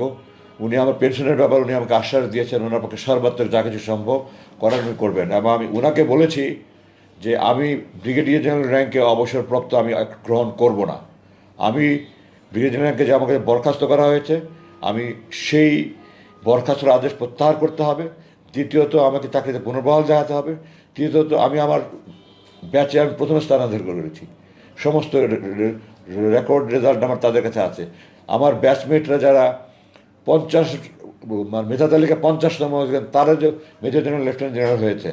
তো আমার ব্যাচমেটের যেদিন মেজর জেনারেল র্যাঙ্কে প্রমোশন পেয়েছে সেই দিন আগে আমার মেজর র্যাঙ্ক প্রমোশন দেখাতে হবে। আমার ব্যাচমেটের যেন লেফটেন্যান্ট র্যাঙ্কে পদোন্নতি হয়েছে আমাকে সেই দিন লেফটেন্যান্ট র্যাঙ্কে পদোন্নতি দেখাতে হবে। এবং আমার সরকারি চাকরির সম্পূর্ণ সময়সীমা যে 59 বছর, 1 বছর এলপিআর সহ আমাকে পূর্ণ সময়ের সকল সুবিধা সহ আমাকে অবসর দেখাতে হবে। আমি এর থেকে কম কোনো কিছু গ্রহণ করবো না। এর থেকে যদি এটা না করা হয় তাহলে আমি আইনে আশ্রয় নেব। এবং উনি আমাকে প্রতিশ্রুতি দিয়েছেন যে উনি ওনার সাধ্যের মধ্যে থাকে উনি এটা করবেন, ওনার সাধ্যের মধ্যে না থাকলে উনি প্রয়োজনে উনি এই তত্ত্বাবধায়ক সরকার প্রধানমন্ত্রীর সাথে কথা বলে উনি এটা ব্যবস্থা করবেন, এই ধরনের আমাকে উনি প্রতিশ্রুতি দিয়েছেন। আমাকে আশা করি, আমি জেনারেল ওয়াকারকে ব্যক্তিগতভাবে অত্যন্ত স্নেহ করি, সে আমার ছাত্র ছিল, আমি তাকে ভালোবাসি, সে একটা ভালো মানুষ এবং দেশপ্রেমিক মানুষ। না হলে আজকে যে ভূমিটাকে সে পালন করেছে এটা করতো না। এবং আমি দৃঢ়ভাবে বিশ্বাস করি যে প্রতিশ্রুতি দিয়েছে সেই প্রতিশ্রুতি পালন করবেন। তো আশাবাদী ইনশাআল্লাহ, আপনারা দোয়া করেন আমার প্রত্যাশা যেন পূরণ হয়, উনি যেন ওনার দায়িত্ব পালন করে আমাকে আমার যে ক্ষতিপূরণ হয়েছে এই ক্ষতিপূরণগুলি উনি করে দিতে পারেন। ধন্যবাদ। জি ভাই, নেক্সট প্রশ্ন করেন। নেক্সট প্রশ্নটা করেন। নেক্সট প্রশ্নটা করেন। জি নেক্সট প্রশ্নটা করেন, এখানে করেন।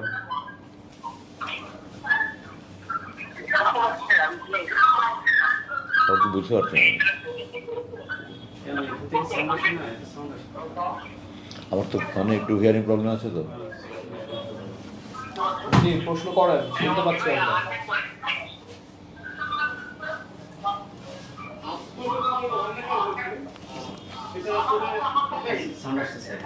নাম নাম কোন চ্যানেল কোন? সেটা আর দ্বিতীয়ত আপনাকে নতুন জীবনে ফিরে আসার জন্য স্বাগত। আমার দুটো প্রশ্ন। প্রথম প্রশ্ন হচ্ছে, স্বাধীনতা যুদ্ধে শহীদদের নিয়ে আপনি আজকে একটা জরিপের কথা উল্লেখ করেছেন। তা আমরা 30 লাখ বলে এতদিন যেটা জানতাম, জরিপে আপনি যে সংখ্যাটা উল্লেখ করেছেন সেটা, আমার প্রশ্ন হচ্ছে আসলে আপনি তো মুক্তিযুদ্ধ দেখেছেন কিংবা সে সময় আপনারা জানতেন, আসলে আপনার মন্তব্য কি সেখানে শহীদের সংখ্যা কত? এক। দ্বিতীয় প্রশ্ন হচ্ছে গিয়ে আপনার বাবাকে মানবতা বিরোধী অপরাধে অভিযুক্ত করে শাস্তি দেওয়া হয়েছে, তার সম্পর্কটা আসলে ক্লিয়ার করতেন। তিনি যেখানে তাকে অভিযুক্ত করা হয়েছে, তার যে অপরাধ সে বিষয়ে আপনার কাছে জানতে চাই। আচ্ছা, প্রথম প্রশ্নটা একটু আবার পরিষ্কার করে বলেন, 30 লক্ষ শহীদের ব্যাপারে কি বলতে চান?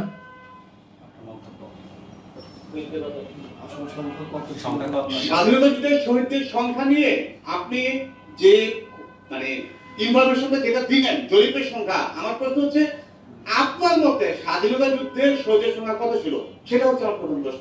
এটা তো জরিপ ছাড়া বলা সম্ভব নয় ভাই। এটা আপনার 10ই জানুয়ারি শেখ সাহেব যখন এসে ঢাকায় নামলেন, তখন বিবিসির সাংবাদিক ডেভিড ফ্রস্টের কাছে বলেছে, এবং উনি স্পষ্ট বলেছেন, ডেভিড ফ্রস্ট সাক্ষাৎকার নিয়েছে, এবং উনি স্পষ্ট বলেছেন, আপনারা দেখেন, আপনি 266 দিনের স্বাধীনতা এবং নুরুল কাদের বইয়ে পাবেন আপনারা, যে উনি স্পষ্ট বলেছেন একটা জরিপ হচ্ছে। তখন তাকে জিজ্ঞাসা করা হয়েছে যে আপনার অনুমান কত। তো শেখ সাহেব তো 10 তারিখে মুক্তি পেয়ে লন্ডনে ভারত থেকে হয়ে ঢাকায় এসছেন, ওনার তো তখন অনুমান করার কোনো সুযোগ ছিল, উনি তো জানতেনই না দেশে কী হয়েছে।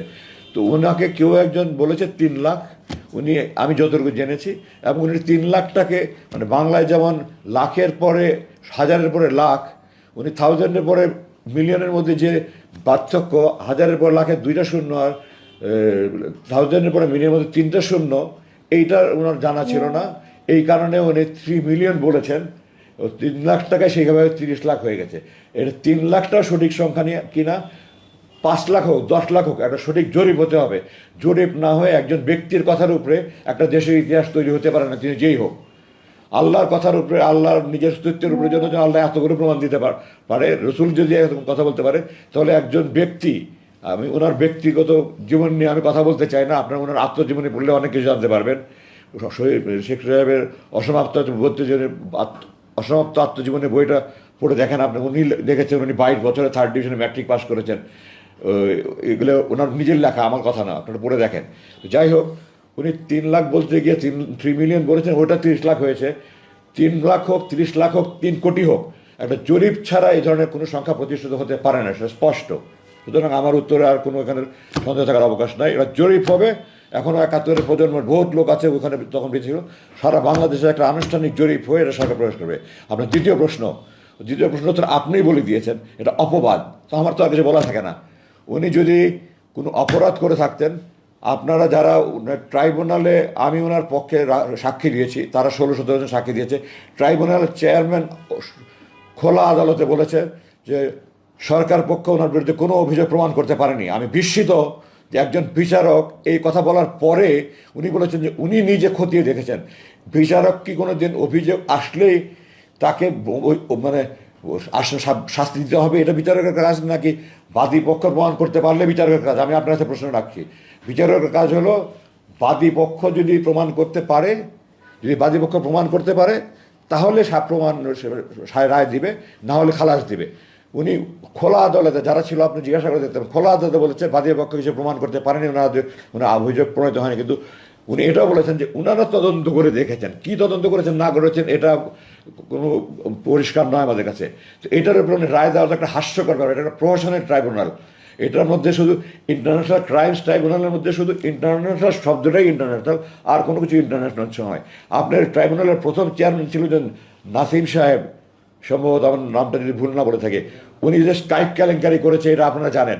এবং উনি 91 সালের যখন জামাত বিএনপিকে সমর্থন দিল, আওয়ামী লীগ 3টা মন্ত্রী 7টা মহিলা এমপি পদ অফার করার পরেও তাদেরকে সমর্থন না দিয়ে জামাত বিএনপিকে সমর্থন দিল। তারপরে তারা আওয়ামী লীগ তাদের বি টিম দিয়ে তারা একটা ঘাতক নন লিমিটেড কমিটিকে প্রতীক বিচার করলে, তারা রায় করলো। তখনও কিন্তু তারা ওনাকে যুদ্ধাপরাধী বলেনি, তারা ঘাতক বলেছে, সারা জীবন তারা ঘাতকই বলেছে। হঠাৎ করে তারা 1971-এ 30 বছর পরে কেন তারা এই মুক্তি নাম দিল, যুদ্ধাপরাধের নাম দিল? আমি চাই যুদ্ধাপরাধীদের বিচার হোক। আপনারা কেন 195 জন যুদ্ধাপরাধীকে বিনা অপরাধ মুক্তিতে ছেড়ে দিলেন? শেখ সাহেব, যারা পাকিস্তানের অখণ্ড পাকিস্তানের পক্ষে ছিলেন, শেখ সাহেব তাদেরকে দালাল আইন করেছিলেন। কয়েকজনের বিচার করার পরে কোনো সাক্ষ্য প্রমাণ না, উনি ওই আইন বাতিল নিজেই করে দিয়ে গেছেন।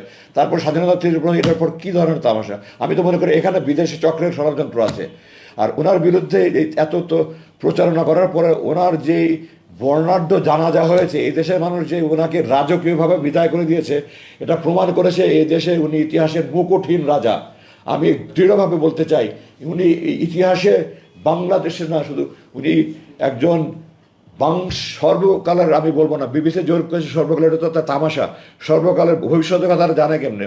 অদৃশ্যের মালিক আল্লাহ, গায়ে ভবিষ্যতের মালিক আল্লাহ। সুতরাং বিবিসি সেই সর্বকালে সর্বশ্রেষ্ঠ বাংলা জরিপ করেছেন, এটা হাস্যকর। তারা ভবিষ্যতের কথা বলতে পারে না আজকে থেকে 100 বছর পরে কোনো ভালো বাঙালি হবে কিনা। তো বিবিসির মতো তো বলছেন কী করে এই ধরনের টাইটেল দিয়ে তামাশা করে আমি জানি না, কিন্তু আমি দৃঢ়ভাবে বলতে চাই অধ্যাপক গোলাম আজম ইতিহাসের সর্বশ্রেষ্ঠ বাঙালি। উনি একজন মেধাবী ছাত্র, স্কুলে বরাবর ফার্স্ট হয়েছেন, এসএসসি থেকে মাস্টার্স পর্যন্ত উনি মেধা তালিকায় পাশ করেছেন। উনি ডাকসুর জিএস ছিলেন, উনি ফজলুল ভিভে ছিলেন, উনি রাষ্ট্রভাষা পাকিস্তান সরকারের কাছে আনুষ্ঠানিকভাবে উনি প্রথম ব্যক্তি ডাকসুর জিএস হিসাবে উনি পাকিস্তানের প্রধানমন্ত্রীর কাছে লিয়াকত আলী খানের কাছে ঢাকা ইউনিভার্সিটি বিশ্ববিদ্যালয়ের জিমনেশিয়ামের মাঠে ছাত্র জনতার তুমুল করতেন। উনি মেমোরেন্ডাম পেশ করেছেন। উনি ভাষা আন্দোলনের করতে গিয়ে 52 সালে জেল খেটেছেন, 48 সালে জেল খেটেছেন, 55 সালে ওনাকে জেল করা হয়েছে, ওনাকে চাকরি থেকে বহিষ্কার করা হয়েছে। তো ওনার অবদান এই দেশে গণতন্ত্র নেই। উনি যে 1951 সালে আপনার বিএনপি জামাত যদি বিএনপি আমি কাউকে মানে কোনো সমর্থন না দিত তাহলে এই দেশটা গণতান্ত্রিক ক্রাইসিস হয়ে যেত। এই গণতন্ত্র থেকে উত্তরণের জন্য উনি বিনা শর্তে বিএনপিকে সমর্থন দিয়েছেন। অধ্যাপক গোলাম আজমের অবদান দেশের রাজনীতিতে একদিন মানুষ এখন না বুঝলে বুঝবে। উনি ইতিহাসে শুধু সর্বশ্রেষ্ঠ বাংলাদেশে না, আমি বলবো উনি যে সর্বশ্রেষ্ঠ বাংলাদেশে। ওনার মতো মেধাবী, ওনার মতো দূরদর্শী, ওনার মতো প্রাজ্ঞ এই দেশে আমরা অভাগা জাতি। আমার বাবা বলে বলছেন আমরা অভাগা জাতি, যে চোর বাটপার গুন্ডা বদমাশ এই দেশ লুটপাট করেছে, এই দেশ রাজনীতি করেছে, এই দেশ ক্ষমতায় থেকেছে। ওনার মতো একজন সৎ খাঁটি দেশপ্রেমিক ব্যক্তি এই দেশের মানে মানুষ আমরা সেবা পেলাম না ওনার। আপনি নিজে উত্তর দিয়েছেন এগুলো সব অপবাদ। যারা ওনার অপবাদ করেছে ওনার জানাজা, ওনার এদেশে পৃথিবীতে সারা পৃথিবীতে প্রায় 4000 জানাজা, কাবা শরীফের মতো 100 মতো জানাজা হয়েছে। এই দেশের ইতিহাসে কেন, পৃথিবীর ইতিহাসে এত বড় জানাজা হয়েছে কেন আমি জানি না। ওনার লাশ নিয়ে যে বর্ণাঢ্য র্যালি হয়েছে, পৃথিবীর ইতিহাসে এরকম বড় র্যালি হয়েছে কিনা আমি জানি না। এটার মাধ্যমে যারা ওনার বিরুদ্ধে অপবাদ, তাদের গালে একটা জুতার বাড়ি লাগা উচিত কথা। তাদের এরপরে তার মুখ খোলারই কথা না ওনার বিরুদ্ধে। ওনার মানবতা বিরোধী অপরাধ, এগুলো তো অপবাদ আপনিই বলেছেন। উনি কোনো মানবতা বিরোধী অপরাধ করেন নাই। আমি দৃঢ়ভাবে, এটা তো প্রশাসনের ট্রাইব্যুনালের চেয়ারম্যান নিজে খোদা বলেছে যে প্রসিকিউশন প্রমাণ করতে পারেন। এরপর আর কথা থাকে কি নিয়ে এটা নিয়ে, এটা নিয়ে আর কোনো কথা থাকার অবকাশে নাই। আমরা তো সুপ্রিম কোর্টে গিয়েছিলাম, এর আগে উনি আল্লাহ ওনাকে নিয়ে গেছেন। সুপ্রিম কোর্টে যদি ন্যায় বিচার হতো, আমি শতভাগ গ্যারান্টি দিয়ে বলছি ওনার বিরুদ্ধে একটা প্রমাণ নেই।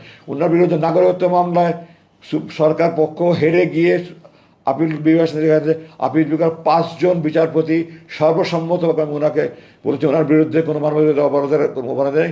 সর্বসম্মতভাবে ওনার পক্ষে রায় দিয়ে উনি নাগরিক হয়েছেন, এই দেশের নাগরিকত্ব ফিরে পেয়েছেন। 23 বছর জুলুমে করে ওনার নাগরিকত্ব হরণ করে রাখা হয়েছিল, জনগণের নেতাকে জনগণের দূরে সরে রাখা হয়েছিল। ওই যে 5 জন বিচারপতি, তারা এই দেশের বিচার বিভাগের সব উজ্জ্বল নক্ষত্র। আপনার খোঁজ নিয়ে দেখেন, 4 জন বিচারপতি প্রধান বিচারপতি হয়েছে, 4 জন বয়সের জন্য সম্ভবত আগে ওনার রিটায়ারমেন্ট করেছেন। তারা সর্বসম্মত রায় দিয়েছেন যে উনি একজন খাট্টিকার দেশ, ওনার বিরুদ্ধে কোনো অপবাদ নেই, কোনো অপরাধের অভিযোগ নেই। উনি পাকিস্তান সরকারের সাথে অখণ্ড পাকিস্তানের পক্ষে ছিলেন। অখণ্ড পাকিস্তানের পক্ষ থাকা কোনো অপরাধ নয়, এটা রাজনৈতিক সিদ্ধান্ত।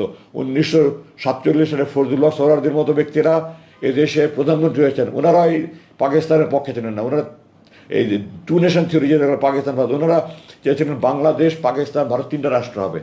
তো যেটা লাহোর রেজলিউশনের মানে লাহোর প্রস্তাবে ফজলুল্লাহ পেশ করেছেন 1940 সালে। তারপরে তো ওনারা এই দেশের মানে মুখ্যমন্ত্রী হয়েছেন। তো ওনারা রাজনৈতিক সিদ্ধান্ত যে ভিন্ন কথা। অধ্যাপক গোলাম আজম কোনো মানবতা বিরোধী সাদা নয়। আমি আপনাদেরকে সময়ের অভাবে দিচ্ছি না। উনি আওয়ামী লীগ বিএনপি নির্বিশেষে উনি লোকজনকে আশ্রয় দিয়েছেন।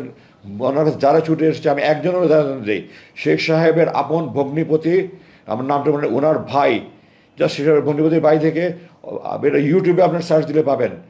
সাইফুদ্দিন চৌধুরী, সূর্য মেয়ে নাম, উনি নিজে এটা একটা ওনার ভিডিও ক্লিপ আছে যে উনি আমাদের ওনাকে ধরে নিয়ে গেছিলো পাকিস্তান আর্মি। ওনার স্ত্রী আমার বাসায় এসে আমার বাবাকে বলেছেন, আমার বাবার সাথে সাথে পাকিস্তান সেনা কর্তৃপক্ষের সাথে যোগাযোগ করেছে। ওনাকে কাকরাইমার টিপটপ লন্ড্রির সামনে ওনাকে গাড়িতে ধাক্কা মেরে ফেলে দিয়েছে যে কোন গোলাম আজম তোর নামে সুপারিশ করে তোকে ছেড়ে দিলাম। উনি ওখান থেকে সোজা আমাদের বাসায় এসছে, আব্বার কাছে বলেছে, এবং উনি খুব অসহায়ের মধ্যে বলেছে আমার 5টা মানে যুবতী মেয়ে, সবচেয়ে ছোটো মেয়ে তখন ক্লাস 9-এ পড়ে, বাকিরা কলেজ ইউনিভার্সিটি পড়ে, আর ছোটো একটা ছেলে, আমি খুব অসহায় অবস্থায়। এবং উনি ওনার পরিবার, উনি ওনার স্ত্রী, 5 মেয়ে 1 ছেলে আমাদের বাসায় আমরা জায়গা দিয়েছি, আমাদের বাসায় মাসের পর মাস থেকেছে, আমাদের বাসায় থাকা খাওয়ার ব্যবস্থা করে যতদিন থাকতে থেকেছে। উনি দলমত নির্বিশেষে যেই ওনার কাছে এসছে উনি তাদের সাহায্য করার চেষ্টা করছে। ওনাকে যারা কুচক্রী মহল, বিদেশি প্রভুদের ইঙ্গিতে ইশারায়, অর্থ লোভে তারা বিদেশিদের মাস্টার রোলে আছে, তারা এই সমস্ত লোকজন এবং তাদের দোসররা, তাদের দালালরা এই সমস্ত কথা বলে।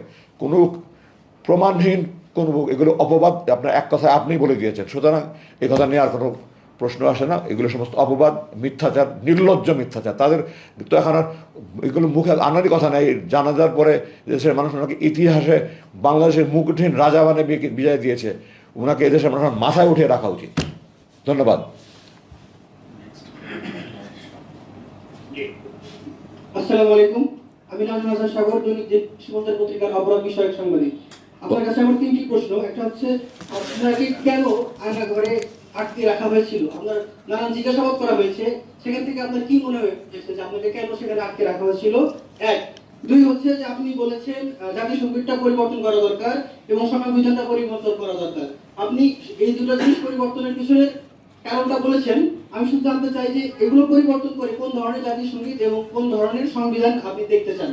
তিন, আপনাকে যে অন্যায়ভাবে 8 বছর আটকে রাখা হয়েছিল, এটার ব্যাপারে আপনি কোনো আইনি পদক্ষেপ নেবেন কিনা? সেই সাথে জানতে চাই যে আপনি রাজনীতিতে সক্রিয় হচ্ছেন কিনা। ধন্যবাদ। না, আপনি তো 4টা প্রশ্ন করলেন তাহলে।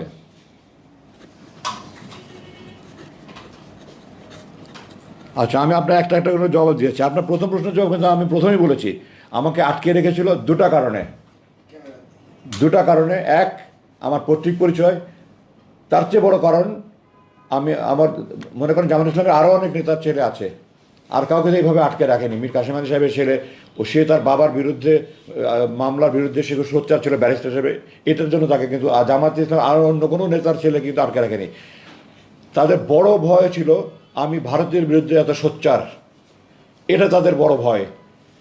তা আমি এখনও বলছি, আমি যে খাঁটি দেশপ্রেমিক হিসেবে এখনও বলছি, আমি সৎ প্রতিবেশী বন্ধু চাই, কিন্তু যে বন্ধু আমার ক্ষতি করে তাকে আমি শত্রু ছাড়া বন্ধু ভাবতে পারি না। শুধু আমি যতদিন ভারত বন্ধুসুলভ আচরণ করবে আমি তাকে বুকে জড়িয়ে ধরবো, কিন্তু ভারত যদি শত্রুর মতো আলোচনা করে আমি তাকে শত্রুই ভাববো এবং আমি তাকে শত্রুই বলে যাব, এবং এটাই আমার মূল অপরাধ। এবং ওখানকার নিচের লেভেলে আমাকে একজন বলেছে আপনি বিদেশি শক্তির গভীর ষড়যন্ত্রের শিকার। আমি তার পরিচয় জানি না, মুখ তো এইভাবে ঢাকা থাকে, কিন্তু আমাকে গোপনে বলেছে। এবং আমি দৃঢ়ভাবে, আমাকে তারা নাহলে জিজ্ঞাসা করবে কেন আপনি ভারতের বিরুদ্ধে এত সোচ্চার কেন, এবং এই একটা প্রশ্ন করার সময় খুব ক্ষুদ্রভাবে প্রশ্ন করছে। তো আমার কোনো সন্দেহ নাই এটাতে যে আমার মূল অপরাধ আমি ভারতের বিরুদ্ধে সোচ্চার, আমার মূল এটা হলো। দ্বিতীয়ত, আমার বাবার পরিচয়, এ দুটা মিলে আমাকে। আচ্ছা, সংবিধান এবং জাতীয় সঙ্গীত, আমি জাতীয় সঙ্গীত আমি এই সরকারের উপরে ছেড়ে দিলাম, কিন্তু এই জাতীয় সঙ্গীত যেটা আছে আমাদের, এটা আমাদের স্বাধীন বাংলাদেশের অস্তিত্বের পরিপন্থী। আমি পরিষ্কার করে বলেছি, এটা দুই বাংলা এক করার জন্য এই জাতীয় সঙ্গীত এইটা রবীন্দ্রনাথ রচনা করেছিল বঙ্গভঙ্গ রদ আন্দোলনের সময়। গড়ের মাঠে সে এটা প্রথম উপস্থাপন করে, কলকাতা গড়ের মাঠে। তো যেই সঙ্গীত দুই বাংলা এক করার জন্য সঙ্গীত, এটা কি করে স্বাধীন বাংলাদেশের জাতীয় সঙ্গীত হতে পারে? এটা 1971 সালে ভারত আমাদের উপর চাপিয়ে দিয়েছিল এবং আমাদের অস্থায়ী সরকার প্রগতির হুকুমে এটা মেনে নিয়েছিল। এটা পরিবর্তন হওয়া দরকার। কোনটা হওয়া দরকার এটা নিয়ে সরকার কমিটি করুক। অনেক সুন্দর সুন্দর গান আছে আমাদের ধনধান্যে পুষ্পভরা একটা সুন্দর গান আছে, এমন দেশটি কোথাও খুঁজে পাবে না একেবারে। তারপরে খাটিয়ে শোনার চেয়ে খাটিয়ে আমার দেশের মাটি একটা আছে, প্রথম বাংলাদেশ আমার শেষ বাংলাদেশ একটা গান আছে। যে বাংলা যেটাই হোক, আমার কোনো আপত্তি নেই। আমার আপত্তি হলো বাংলাদেশকে তুলে ধরার জন্য এই জাতীয় সঙ্গীত বাংলাদেশের রাজীন্দ্রনাথ অস্তিত্বের পরিপন্থী, এটা বাদ দিয়ে সরকার একটা কমিটি, দেশপ্রেমিক সাংবিধানিক যে কমিটিভাবে সরকার ভালো মনে করে তাদেরকে দিয়ে কমিটি করে জাতীয় সঙ্গীত নতুন করে তৈরি করা উচিত। আর সংবিধান পরিবর্তনের জন্য তো এটা বিরাট ব্যাপার। সংবিধানটা মানবাধিকার পুনর্নিশ্চিত করতে হবে। সংবিধানে সশস্ত্র বাহিনীর সদস্যদের আইন তাদের বিরুদ্ধে অন্যায় হলে আইনের আশ্রয়ের কোনো সুযোগ নাই, এটাকে বাতিল করতে হবে। সশস্ত্র বাহিনীর সদীপ এখন আমার ধারণা মধ্যে 2 লক্ষের অধিক হবে, আরও অনেক বেশি হবে। আমি যখন নিয়ে গেছে তখন 2 লক্ষ, এর মধ্যে অনেক বৃদ্ধি পেয়েছে। তো এই আমরা কি মানুষ না? সশস্ত্র বাহিনী এই যে শত শত অফিসারকে তাদেরকে বরখাস্ত করেছে, তারা কি মানুষ নয়? তো তাদের কোনো মানবাধিকার নেই? আমি ডক্টর কামাল হোসেনকে একবার প্রশ্ন করেছিলাম কোনো এক ফোরামে যে আপনি মানবাধিকার কথা বলেন, অথচ আপনার সংবিধানে সেনাবাহিনীকে এত সদস্যকে আপনি মানব মনে করেন না, তাদের কেন আইনের আশ্রয় নেওয়ার অধিকার নেই? উনি কোনো সদুত্তর দিতে পারেন নাই আমাকে। তো এই সমস্ত মানবাধিকার পরিপন্থী যত আইন আছে এগুলি বাতিল করে নতুন করে সংবিধান প্রণয়ন, এবং এটা সংবিধানে এদেশের সকল ধর্মগোত্র নির্বিশেষে সকলের আবেগের প্রতিফলন হবে। আর যেহেতু আমরা মুসলিম দেশ, একটা 90 ভাগ, কেউ বলে 92 ভাগ, কেউ 93 ভাগ, যতই হোক 90+ মুসলমান, এই মুসলমানদের একটা আল্লাহর আইনের বিরোধী কোনো আইন সংবিধানে থাকতে পারবে না। ওখানে আমাদের সংবিধানে একটা কথা আছে, জনগণ সার্বভৌমত্বের মালিক। জনগণ সার্বভৌমত্বের মালিক নয়, সার্বভৌমত্বের মালিক একমাত্র আল্লাহ। জনগণ যদি এখন আইন পাশ করে মদ খাওয়া হালাল, তাহলে কি মদ খাওয়া হালাল হয়ে যাবে? যদি এমপিরা 300 এমপি মিলে পাশ করে মদ খাওয়া হালাল, তাহলে কি আপনি মদ খাওয়া হালাল বলবেন? আল্লাহর আইনের বিরোধী কোনো আইন পাশ হতে পারে না, জনগণ সার্বভৌমত্বের মালিক হতে পারে না। সুতরাং সংবিধানে এটাও ইনক্লুড করতে হবে, আল্লাহর আইনের পরিপন্থী কোনো আইন এই সংবিধানে যেন সংসদের কোনো অধিকার থাকবে না। এই ধরনের একটা আইন সংযোজন করে একটা আমাদের মুসলিম চেতনার আইন, মুসলিম চেতনা প্রতিফলন করে একটা আইন এখানে সংবিধান সংযোজন করে নতুন করে করবে। আমি তো সংবিধান বিশেষজ্ঞ নই, যারা বিশেষজ্ঞ আছেন তাদেরকে যে উচ্চ পর্যায়ের কমিটি করে করা হোক। আমার ব্যাপারে জানতে চেয়েছেন যে আমি আইনি প্রক্রিয়া নিব কিনা। আমাকে সেনাপ্রধান নিজে, আমি বলতে চাই, সেনাপ্রধান নিজে একটা কমিটি করেছেন এবং উনি নিজে আমার সাথে দেখা করে বলেছেন, এবং আমি আমার চাকরিতে এত উঁচু পর্যায়ের কোনো কমিটি দেখিনি। এমনকি বিডিআর হত্যাকাণ্ডে যে সেনাবাহিনী কমিটি, সেটাও অত উঁচু পর্যায়ে ছিল না। একজন লেফটেন্যান্ট জেনারেলের নেতৃত্বে, একজন মেজর জেনারেল, 3 জন ব্রিগেডিয়ার জেনারেল, 5 জনের সমন্বয়ে একটা কমিটি করেছেন। তাদের সাথে অলরেডি আমার 4 ঘন্টার মিটিং হয়েছে, অনেক ফলপ্রসূ আলোচনা হয়েছে, এবং তারা আমাকে আল্লাহর নামে শপথ করে বলেছে তারা অনুরাগ বা বিরাগের বশবর্তী না হয়ে তার সত্য উদ্ধারণ করবে। আমি দৃঢ়ভাবে বিশ্বাস করি সেনাপ্রধান আমাকে এই কমিটি মিলে তার সত্য উদ্ধারণ করবে, এবং আমি বিশ্বাস করি তারা এটা যথাযথ ব্যবস্থা করবে। এবং এটার বিরুদ্ধে তারপরে উনি সেনাবাহিনী আইনগত সেনাবাহিনী আভ্যন্তরীণ ব্যবস্থা করার পরে আমি চিন্তা করব যে এটা তো সেনাবাহিনী এটা করেনি, এটা প্রথম কথা। সরকার কোনো একটা বাহিনী দিয়ে করেছে, কোন বাহিনী করেছে এটা প্রশ্ন। এখন সরকার বিভিন্ন বাহিনী ছিল, আপনারা জানেন। কর্নেল হাসিনুর রহমান সম্ভবত 2 বছর আগে না 3 বছরের মুক্তি পেয়ে সে সম্ভবত আমাকে বলেছে যে সে ডিজিএফআই আয়না করে আমাকে দেখেছে। আমি জানি না, আমি তাদেরকে বলেছি তোমরা ফাইন্ড আউট করো, এবং সেনাপ্রধান আমাকে কথা দিয়েছেন যদি সে ডিজিএফআই করে থাকে তাহলে উনি অবশ্যই সংশ্লিষ্ট অফিসারদের বিরুদ্ধে আইনগত ব্যবস্থা নেবেন। তো আমি স্পষ্ট করে বলতে চাই, ডিজিএফআই কিন্তু সেনাবাহিনীর অধীনস্থ কোনো, এটা 3 বাহিনীর একটা সংগঠন। এটা সরাসরি প্রধানমন্ত্রীর অধীনে, সেনাপ্রধানের কোনো নিয়ন্ত্রণ নাই এই বাহিনীর উপরে। নৌবাহিনী প্রধান, বিমানের কারো নিয়ন্ত্রণ নাই।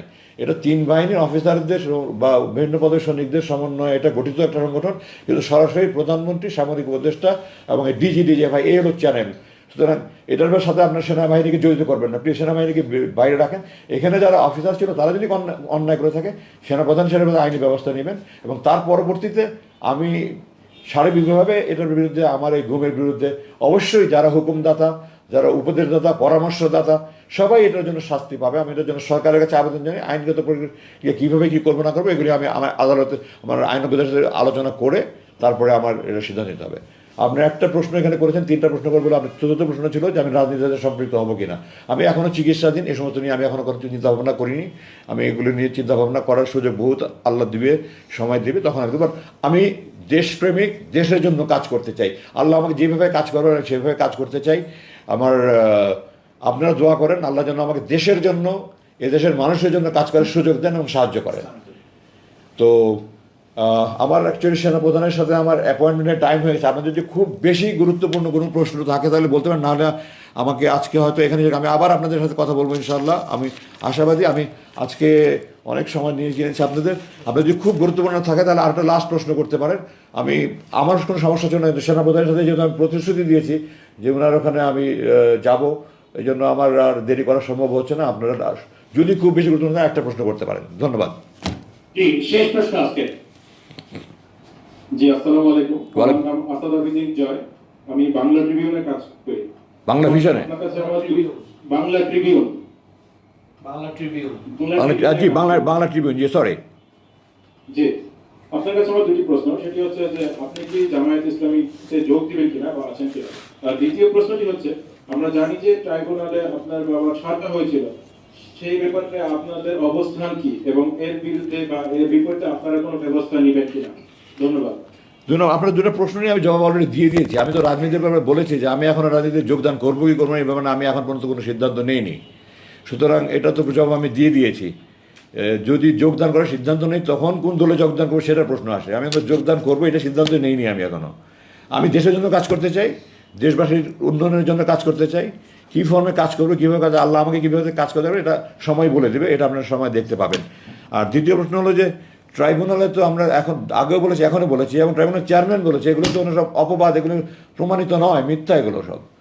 তো এটা আমরা আপিল করেছিলাম সুপ্রিম কোর্টে। উনি তো সুপ্রিম কোর্টের রায়ের আগেই উনি ইন্তেকাল করেছেন এবং এই মামলাটা ডিসমিস হয়ে গেছে। তো এটা নিয়ে তো এখন আর কথা বলার কোনো মানে অর্থহীন। তবে আমি দৃঢ়ভাবে আবারও বলছি, অধ্যাপক গোলাম আজম ইতিহাসের সর্বশ্রেষ্ঠ বাঙালি, ওনার বিরুদ্ধে যা বলা হয়েছে এগুলি সব ভারতের দালাল, এগুলি সব ভারতের রয়ের মানে মাস্টার রোলের তারা বেতন পায়, এবং তারা তাদের যারা চাটুকার, তাদের যারা তোষামত করে, তারাই এগুলি বলেছে।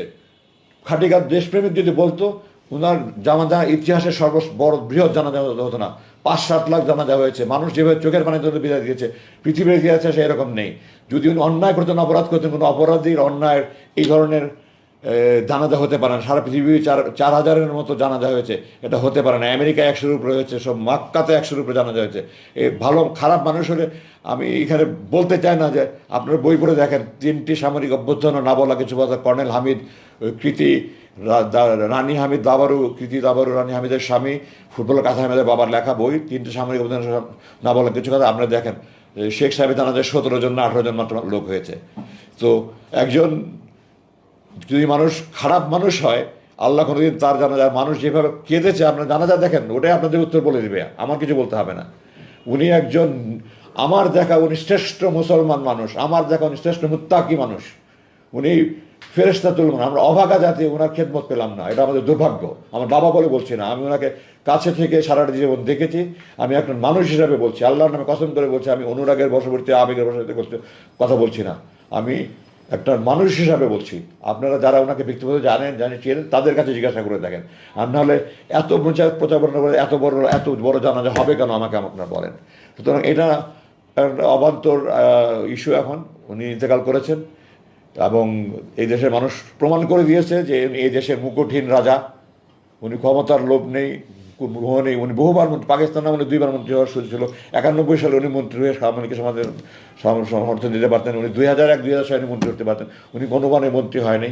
উনি প্রতিবারই বলেছে আমি সরকারে থাকলে সরকারের অন্যায় আমি সমালোচনা করতে পারবো না, এই জন্য আমি সরকারের অংশ হয়ে কখনো থাকতে চাই না। নাহলে ওনার 4বার সুযোগ ছিল, উনি মন্ত্রী হননি।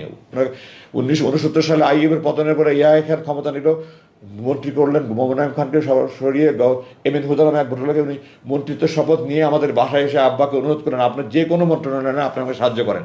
আব্বা ওনাকে বিনয়ের সাথে বলেছেন যে আমি সরকারের অংশ হয়ে গেলে আমি সরকারের অপকর্ম সমালোচনা করতে পারবো না, আপনারা ক্ষমা করবেন। উনি ক্ষমতার অংশ হয়নি। তো আশা করি আপনি আপনার প্রশ্ন পেয়ে গেছেন, উত্তর পেয়ে গেছেন। ধন্যবাদ। তো আপনাদের কাছে আমি আজকে বিদায় চাই। আমার সেনাপ্রধান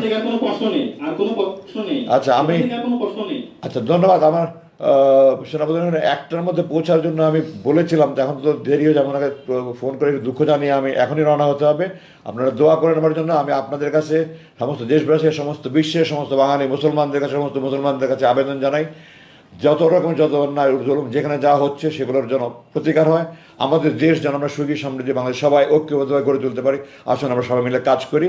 আমি আমার জান দেওয়ার জন্য প্রস্তুত আছি। আমার পরিবারের পক্ষ থেকে, আমার সবাই পক্ষ থেকে আমি বলছি, আমরা আমাদের চাকরি আমরা করবো ইনশাআল্লাহ। এই প্রতিশ্রুতি দিয়ে আমার বক্তব্য শেষ করছি। ধন্যবাদ। আসসালামু আলাইকুম।